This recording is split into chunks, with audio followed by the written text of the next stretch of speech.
Sa ating munang pong lagay ng panahon, mas lumakas pa bilang typhoon ang bagyong Krosa na binabantayan po sa labas ng Philippine Area of Responsibility. Huli itong namataan sa layong 2,440 kilometers silangan po hilagang silangan ng extreme northern Luzon. Malayo sa labas po ng PAR ang bagyong Komay na siya pong dating bagyong Emong. Sa ngayon po wala pang direktang epekto sa bansa ang dalawang bagyo sa labas ng PAR.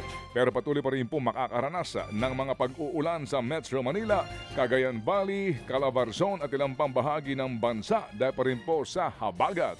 Nagsuspindi muna ng klase sa ilang lugar sa bansa ngayon pong Lunes, July 28. Sa Quezon City, walang pasok sa lahat ng antas para magbigay daan sa State of the Nation address ng Pangulong Bongbong Marcos Jr. Mamayang hapon po yan. Dahil naman sa baha at pinsalang iniwan ng bagyo, ang suspensyon sa ilang lugar kabilang po dyan ng mga bayan ng Alaminos, Mangaldan, Santa Barbara sa Pangasinan. Kasama rin po ang Kawit, Cavite at Paete, Laguna.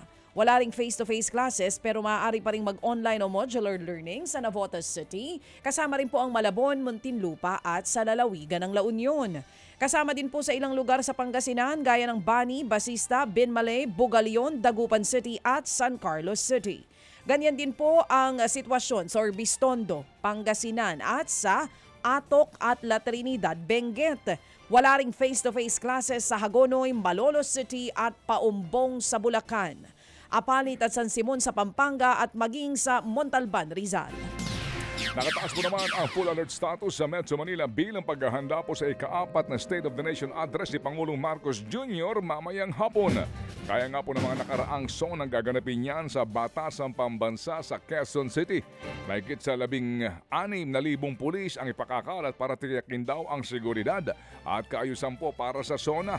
Ayon sa NCRPO, Biyernes pa ho kasado na ang kanilang mga paghahanda at hindi raw po papayagang makalapit sa venue ang mga relihista dahil pwede ho lamang sila hanggang sa may St. Peter's Parish Church sa kahabaan ng Commonwealth Avenue. Posible namang umabot sa mahigit 10,000 relihista ang inaasahang magmamarcha sa Commonwealth Avenue para po sa kilos protesta kasabay ng SONA. Kabilang nga sa mga grupong lalahok mamaya sa rally ang Grupong Bayan na planong magsunog pa rin ang effigy ng Pangulong Bongbong Marcos Jr. Simbolo raw ito ng patuloy na pambubudol ng Administrasyong Marcos sa taong bayan. Ayon naman po sa PNP, 3 grupo lamang ang nabigyan ng permit na magdaos ng rally mamaya. Kabilang po ang 2 progresibong grupo at isang pro-administration na grupo. We deserve better. Yan po ang patutsada na naman ni Vice President Sara Duterte bago ang ika-4 na SONA ni Pangulong Marcos mamayang hapon. Ayon kay Sara, ayaw niyang manood sa anyay pambobola ng Pangulo sa taong bayan. Pero babasahin na lamang daw niya ang magiging talampati ng ating Pangulo.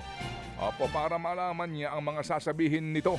Dinanatan din po ng Vice Presidente ang pahayag ni Marcos Jr. na new normal ang matinding pagbabaha sa bansa. Nasa Seoul, South Korea ngayon ang Vice Presidente para kung saan po naman nanguna siya sa Bring FPRRD Home Alive event doon. Sa totoo lang sa totoo lang talaga, natitrigger ako pag nakikinig ako sa kanya. Hindi na ako manonood, babasahin ko na lang. Kasi kailangan natin malaman kung ano na namang pambobola ang sinasabi sa taong bayan. Ipunin ang tubig baha. Hindi ko lang. At mag-swimming ka na lang dyan kasi ganyan talaga. May bagyo, may baha. So bakit? Kung ganyan talaga, may bagyo, may baha, new normal na yan at ganyan na talaga yan, bakit ang daming flood control projects? Yan po ang tinig ni Vice President Sara Duterte. Wala pang tugon dito ang palasyo ng Malacanang.